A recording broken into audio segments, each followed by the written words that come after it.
So welcome back to part 3 of May's Tarot Read. So for the last question, I always ask, what should the collective focus on for the month? Where should we put our energy?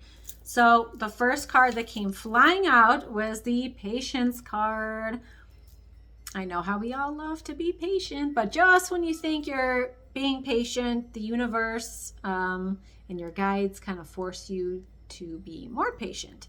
So this was the first one. This is a lot of work has been done. If you're watching this and listening to me, especially me, I feel like you've done a lot of your work already. So, I mean, it's obviously never ending. Soul's evolution never ends, ever, ever. There's no ending. So it's a constant, even in the physical, it's a constant process. But in the physical, you can take little rest here and there. But this card kind of tells me that a lot of the work has been done. You have to be patient. Things have to happen in their own time, but you keep moving. You keep focusing. You keep trying to perfect. No, not perfect, but you keep trying to master things, master lessons, master your passions, or kind of lean into that energy. And this also came in. So in between these cards, this is like a heart-centered space. When she's aspected in a positive way, the Queen of Cups comes from her heart. She has a lot of compassion. She makes choices from her heart space. This is the Queen of Cups. So cups are emotions. So you're feeling from the heart space. So when I talk about the heart-brain coherence, I'm talking about connecting the two. When you're two in your emotion or two in your head, you're kind of a little bit cut off from the intuitive side. You have to learn how to integrate both. You have to have the logic and the ability to put things together, but from the heart space, from your light, your gut. So it's a combination. So this tells me that be patient when you go through things. Be patient in the physical, because pentacles are physical. So be patient in the physical, but also have the ability to come through your heart space when you're hearing information, when you're discerning, when you're making decisions, when you're communicating. That all should come through that way first. Intuitively, everything should come through your intuitive being first, your intuitive body, I'll say. Everything, how you respond to people, how you communicate, your actions, your emotions, everything should be filtered through your intuition first. Everything. This is how I live every day, and it takes a lot of practice. But once you do that, you become a little bit separated and a little detached from attachments, from over emotion. You don't feel like this, and you separate yourself from that, which separates you from anxiety, from fear.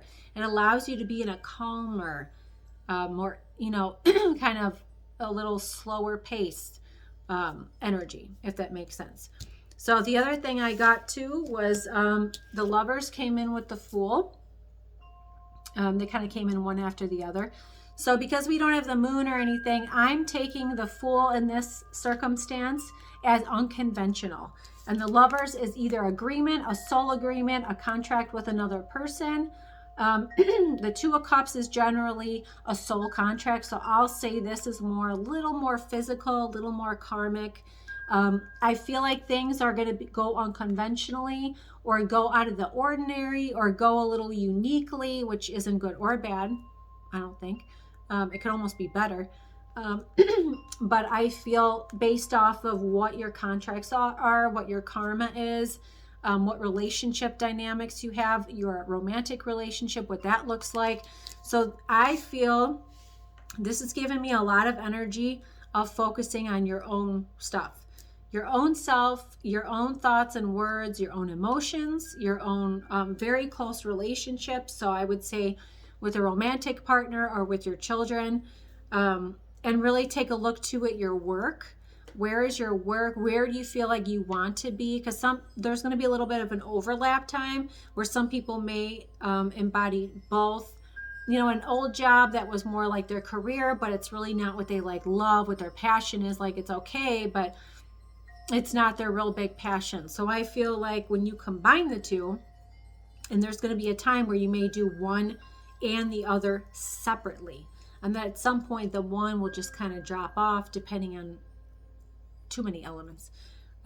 And then you'll go more towards, what you love to do, and you'll make that your contribution to New Earth, to your soul mission. So I think, though, it's okay right now to rest and have an in-between time. If you haven't found that yet, and you're just focused more on your career, or what some would consider like a 3D job, I feel like it's okay to just take a break, and not feel like you have to hustle to do something else. But on the flip side of that, if you've already had a break and you know what you need to do and you're just delaying, now you need an action step. So people are in different spots. It's one or the other. Either they have no idea what their passion is and they have to just rest and reconnect with that, which you do with by strengthening your intuition, or you're in a place where you know what it is and you just don't want to do it. Or you feel like, oh, I don't have enough time. And that's where kind of like the human excuses come in, and the ego, tries to stop you a little. You just have to do it. So say it's, oh my gosh, I don't even know. Say it's just like baking. Okay, so take a little time every day to focus. Either you're taking time to research and gather, or you're taking time to write down, what certain things you want to bake. You take time to practice. You take time to gather ingredients. If you're keeping with action, little step, even if it's a little step at a time, that's okay right now. Because I feel like people's time and money, can be limited. So it's okay to take small steps to do it. Or if it's just something you don't want to make a career out of, but you love it, say it's like painting, and you feel like on every Saturday, like you feel connected when you do an art class where you get to draw and paint. Please do that. Please pursue that, however that looks.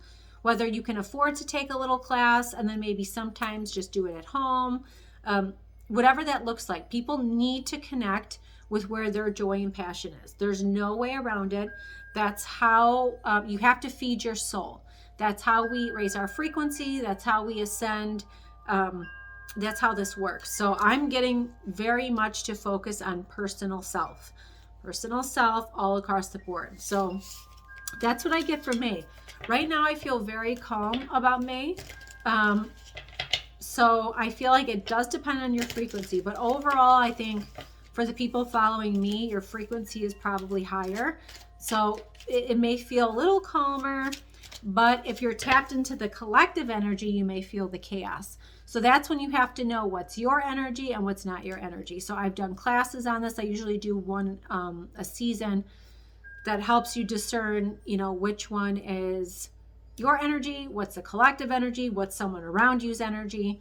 So that's why meditation, however you meditate, and spending time by yourself, even if it's just 20 minutes a day, and then connecting with the joy or passion and laughter. This doesn't have to be so serious and miserable. Some people keep looking at this as such a doom and gloom, and it's like you're going to have a really hard time doing that heart-brain coherence and connecting and getting yourself to the next jump if you do that, because you put on then that means you're falling too much into the emotional state, and that's just going to start pulling you down, and then you're going to become a little bit in a depressive state. So you have to really be mindful of that. It's okay to laugh even on days when you're stressed. Laugh at something little. The littlest things will get me giggling, and it's like I don't even know why I'm laughing at this, but it's usually when a time too when you just want to sometimes you have those days or times in life. So it's really important to be mindful of all that. So please rewatch these if you need to. I hope it all makes sense, but it's just really important to really focus on your own personal relationships, your own emotions, your own thoughts and words, and helping coach your young kids. So I'm sending everyone so much love. Tomorrow is the 5-5 portal. I think it's Friday. Yeah. Is the 5-5 portal. 5s are change. So it's going to bring in anything that needs to come in and clear out anything that doesn't. So expect that. Be open to it. New patterns and new ways of doing things is a good thing. So as always, I'm sending so much love and light to you all. Thanks for watching.